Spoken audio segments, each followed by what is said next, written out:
Section 15. The Truth about Gesture. When Whitefield acted an old blind man advancing by slow steps toward the edge of the precipice, Lord Chesterfield started up and cried, "Good God, he is gone!" Nathan Sheppard, Before an Audience.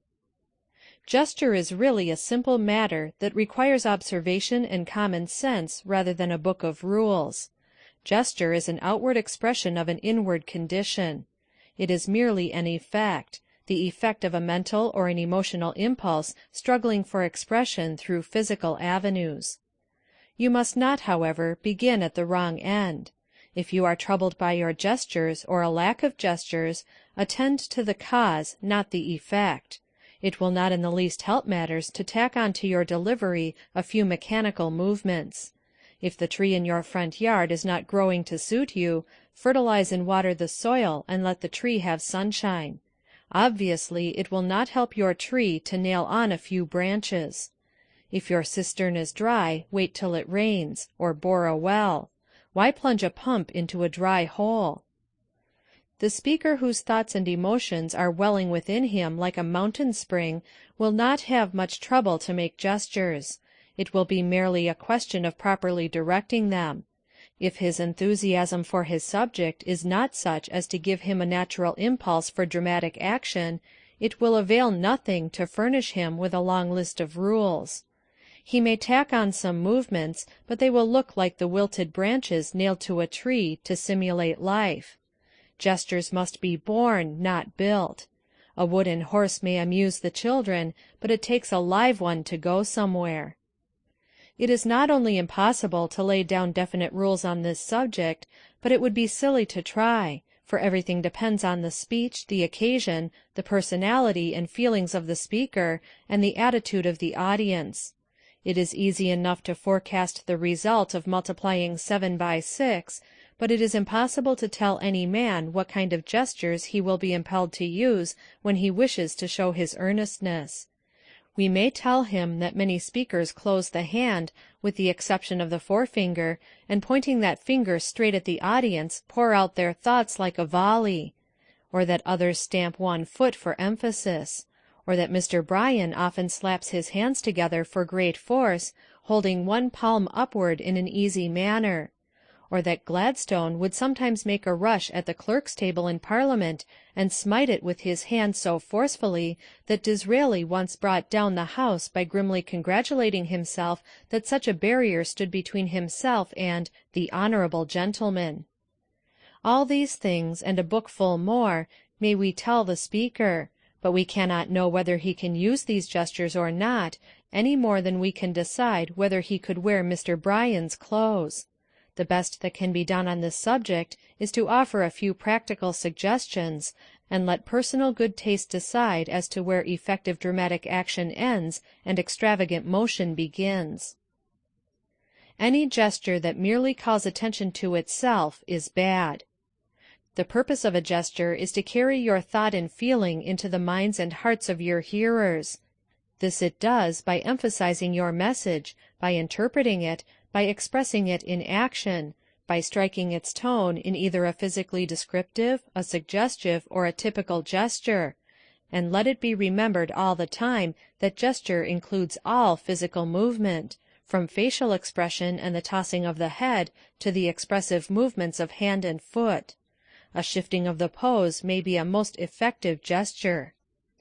What is true of gesture is true of all life. If the people on the street turn around and watch you walk, your walk is more important than you are. Change it. If the attention of your audience is called to your gestures, they are not convincing because they appear to be, what they have a doubtful right to be in reality, studied.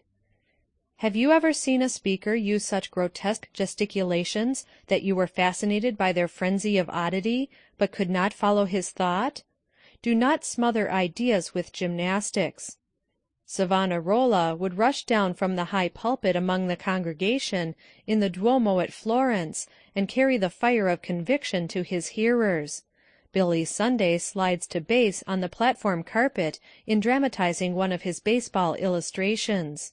Yet in both instances the message has somehow stood out bigger than the gesture. It is chiefly in calm afterthought that men have remembered the form of dramatic expression. When Sir Henry Irving made his famous exit as Shylock, the last thing the audience saw was his pallid, avaricious hand extended skinny and claw-like against the background. At the time, everyone was overwhelmed by the tremendous typical quality of this gesture.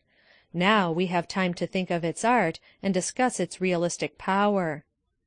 Only when gesture is subordinated to the absorbing importance of the idea, a spontaneous, living expression of living truth, is it justifiable at all, and when it is remembered for itself, as a piece of unusual physical energy or as a poem of grace, it is a dead failure as dramatic expression.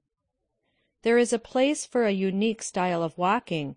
It is the circus or the cakewalk. There is a place for surprisingly rhythmical evolutions of arms and legs. It is on the dance floor or the stage. Don't let your agility and grace put your thoughts out of business. One of the present writers took his first lessons in gesture from a certain college president who knew far more about what had happened at the Diet of Worms than he did about how to express himself in action. His instructions were to start the movement on a certain word, continue it on a precise curve, and unfold the fingers at the conclusion, ending with the forefinger, just so. Plenty, and more than plenty, has been published on this subject, giving just such silly directions. Gesture is a thing of mentality and feeling, not a matter of geometry. Remember, whenever a pair of shoes, a method of pronunciation, or a gesture calls attention to itself, it is bad. When you have made really good gestures in a good speech, your hearers will not go away saying, "What beautiful gestures he made!" But they will say, "I'll vote for that measure." "He is right, I believe in that." Gestures should be born of the moment. The best actors and public speakers rarely know in advance what gestures they are going to make. They make one gesture on certain words tonight, and none at all tomorrow night at the same point. Their various moods and interpretations govern their gestures. It is all a matter of impulse and intelligent feeling with them. Don't overlook that word, intelligent. Nature does not always provide the same kind of sunsets or snowflakes, and the movements of a good speaker vary almost as much as the creations of nature. Now all this is not to say that you must not take some thought for your gestures. If that were meant, why this chapter? When the sergeant despairingly besought the recruit in the awkward squad to step out and look at himself, he gave splendid advice, and worthy of personal application. Particularly while you are in the learning days of public speaking, you must learn to criticize your own gestures. Recall them, see where they were useless, crude, awkward, what not, and do better next time. There is a vast deal of difference between being conscious of self and being self-conscious. It will require your nice discrimination in order to cultivate spontaneous gestures and yet give due attention to practice. While you depend upon the moment, it is vital to remember that only a dramatic genius can effectively accomplish such feats as we have related of Whitefield, Savonarola, and others. And doubtless, the first time they were used, they came in a burst of spontaneous feeling. Yet Whitefield declared that not until he had delivered a sermon 40 times was its delivery perfected. What spontaneity initiates, let practice complete. Every effective speaker and every vivid actor has observed, considered, and practiced gesture until his dramatic actions are a subconscious possession, just like his ability to pronounce correctly without especially concentrating his thought.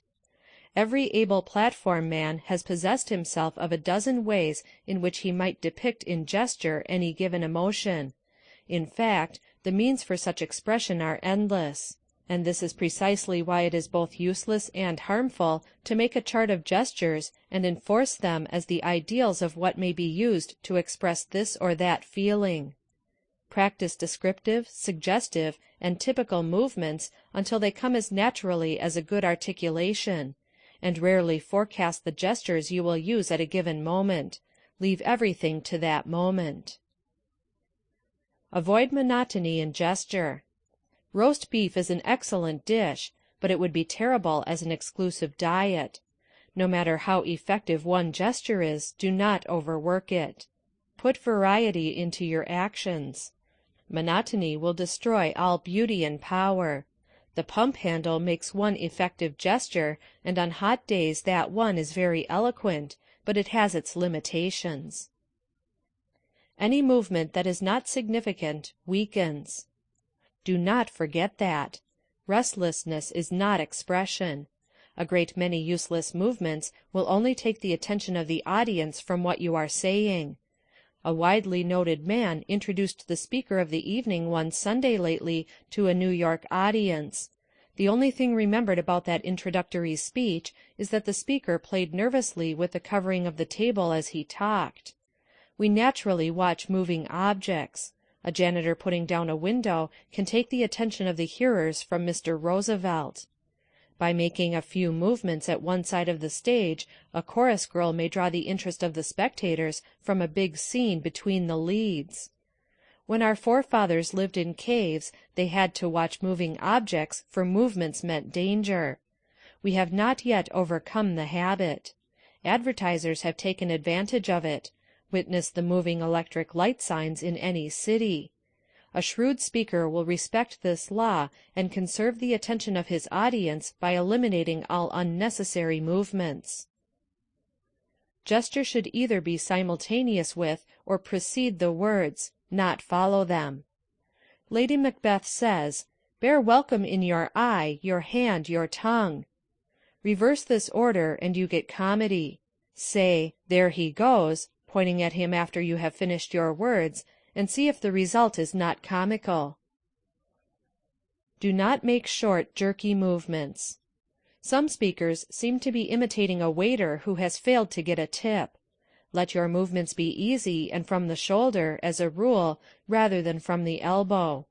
But do not go to the other extreme and make too many flowing motions. That savors of the lackadaisical. Put a little punch and life into your gestures. You cannot, however, do this mechanically. The audience will detect it if you do. They may not know just what is wrong, but the gesture will have a false appearance to them. Facial expression is important. Have you ever stopped in front of a Broadway theater and looked at the photographs of the cast? Notice the row of chorus girls who are supposed to be expressing fear. Their attitudes are so mechanical that the attempt is ridiculous. Notice the picture of the star expressing the same emotion. His muscles are drawn, his eyebrows lifted, he shrinks, and fear shines through his eyes. That actor felt fear when the photograph was taken. The chorus girls felt that it was time for a rare bit, and more nearly expressed that emotion than they did fear. Incidentally, that is one reason why they stay in the chorus. The movements of the facial muscles may mean a great deal more than the movements of the hand. The man who sits in a dejected heap with a look of despair on his face is expressing his thoughts and feelings just as effectively as the man who is waving his arms and shouting from the back of a dray wagon. The eye has been called the window of the soul. Through it shines the light of our thoughts and feelings. Do not use too much gesture. As a matter of fact, in the big crises of life we do not go through many actions. When your closest friend dies, you do not throw up your hands and talk about your grief. You are more likely to sit and brood in dry-eyed silence. The Hudson River does not make much noise on its way to the sea. It is not half so loud as the little creek up in Bronx Park that a bullfrog could leap across. The barking dog never tears your trousers. At least they say he doesn't. Do not fear the man who waves his arms and shouts his anger, but the man who comes up quietly with eyes flaming and face burning may knock you down. Fuss is not force. Observe these principles in nature and practice them in your delivery. The writer of this chapter once observed an instructor drilling a class in gesture. They had come to the passage from Henry VIII in which the humbled cardinal says, "Farewell, a long farewell to all my greatness." It is one of the pathetic passages of literature. A man uttering such a sentiment would be crushed, and the last thing on earth he would do would be to make flamboyant movements. Yet this class had an elocutionary manual before them that gave an appropriate gesture for every occasion, from paying the gas bill to death-bed farewells. So they were instructed to throw their arms out at full length on each side and say, "Farewell, a long farewell to all my greatness." Such a gesture might possibly be used in an after-dinner speech at the convention of a telephone company whose lines extended from the Atlantic to the Pacific, but to think of Wolsey's using that movement would suggest that his fate was just. Posture. The physical attitude to be taken before the audience really is included in gesture. Just what that attitude should be depends, not on rules, but on the spirit of the speech and the occasion. Senator La Follette stood for 3 hours with his weight thrown on his forward foot as he leaned out over the footlights, ran his fingers through his hair, and flamed out a denunciation of the trusts. It was very effective. But imagine a speaker taking that kind of position to discourse on the development of road-making machinery. If you have a fiery, aggressive message, and will let yourself go, nature will naturally pull your weight to your forward foot. A man in a hot political argument or a street brawl never has to stop to think upon which foot he should throw his weight. You may sometimes place your weight on your back foot if you have a restful and calm message. But don't worry about it. Just stand like a man who genuinely feels what he is saying. Do not stand with your heels close together like a soldier or a butler. No more should you stand with them wide apart like a traffic policeman. Use simple good manners and common sense. Here a word of caution is needed. We have advised you to allow your gestures and postures to be spontaneous and not woodenly prepared beforehand, but do not go to the extreme of ignoring the importance of acquiring mastery of your physical movements. A muscular hand made flexible by free movement is far more likely to be an effective instrument in gesture than a stiff, pudgy bunch of fingers. If your shoulders are lithe and carried well, while your chest does not retreat from association with your chin, the chances of using good extemporaneous gestures are so much the better. Learn to keep the back of your neck touching your collar, hold your chest high, and keep down your waist measure. So attention to strength, poise, flexibility, and grace of body are the foundations of good gesture, for they are expressions of vitality, and without vitality no speaker can enter the kingdom of power. When an awkward giant like Abraham Lincoln rose to the sublimest heights of oratory, he did so because of the greatness of his soul. His very ruggedness of spirit and artless honesty were properly expressed in his gnarly body. The fire of character, of earnestness, and of message swept his hearers before him when the tepid words of an insincere Apollo would have left no effect. But be sure you are a second Lincoln before you despise the handicap of physical awkwardness. Ty Cobb has confided to the public that when he was in a batting slump he even stands before a mirror, bat in hand, to observe the swing and follow-through of his batting form. If you would learn to stand well before an audience, look at yourself in a mirror, but not too often. Practice walking and standing before the mirror, so as to conquer awkwardness, not to cultivate a pose. Stand on the platform in the same easy manner that you would use before guests in a drawing-room. If your position is not graceful, make it so by dancing, gymnasium work, and by getting grace and poise in your mind. Do not continually hold the same position.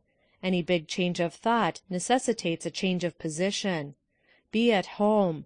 There are no rules, it is all a matter of taste. While on the platform, forget that you have any hands until you desire to use them. Then remember them effectively. Gravity will take care of them. Of course, if you want to put them behind you or fold them once in a while, it is not going to ruin your speech. Thought and feeling are the big things in speaking, not the position of a foot or a hand. Simply put your limbs where you want them to be. You have a will, so do not neglect to use it. Let us reiterate, do not despise practice. Your gestures and movements may be spontaneous and still be wrong. No matter how natural they are, it is possible to improve them. It is impossible for anyone, even yourself, to criticize your gestures until after they are made. You can't prune a peach tree until it comes up. Therefore speak much, and observe your own speech. While you are examining yourself, do not forget to study statuary and paintings to see how the great portrayers of nature have made their subjects express ideas through action. Notice the gestures of the best speakers and actors. Observe the physical expression of life everywhere. The leaves on the tree respond to the slightest breeze. The muscles of your face, the light of your eyes, should respond to the slightest change of feeling. Emerson says, "Every man that I meet is my superior in some way. In that I learn of him." Illiterate Italians make gestures so wonderful and beautiful that Booth or Barrett might have sat at their feet and been instructed. Open your eyes. Emerson says again, "We are immersed in beauty, but our eyes have no clear vision." Toss this book to one side. Go out and watch one child plead with another for a bite of apple. See a street brawl. Observe life in action. Do you want to know how to express victory? Watch the victor's hands go high on election night. Do you want to plead a cause? Make a composite photograph of all the pleaders in daily life you constantly see. Beg, borrow, and steal the best you can get, but don't give it out as theft. Assimilate it until it becomes a part of you. Then let the expression come out. Questions and exercises. 1. From what source do you intend to study gesture? 2. What is the first requisite of good gestures? Why? 3. Why is it impossible to lay down steel-clad rules for gesturing? 4. Describe a graceful gesture that you have observed, b. a forceful one, c. an extravagant one, d. an inappropriate one. 5. What gestures do you use for emphasis? Why? 6. How can grace of movement be acquired? 7. When in doubt about a gesture, what would you do? 8. What, according to your observations before a mirror, are your faults in gesturing? 9. How do you intend to correct them? 10. What are some of the gestures, if any, that you might use in delivering Thurston's speech, page 50, Grady's speech, page 36? Be specific. 11. Describe some particularly appropriate gesture that you have observed. Why was it appropriate? 12. Cite at least 3 movements in nature that might well be imitated in gesture. 13. What would you gather from the expressions descriptive gesture, suggestive gesture, and typical gesture? 14. Select any elemental emotion, such as fear, and try, by picturing in your mind at least 5 different situations that might call forth this emotion, to express its several phases by gesture, including posture, movement, and facial expression. 15. Do the same thing for such other emotions as you may select.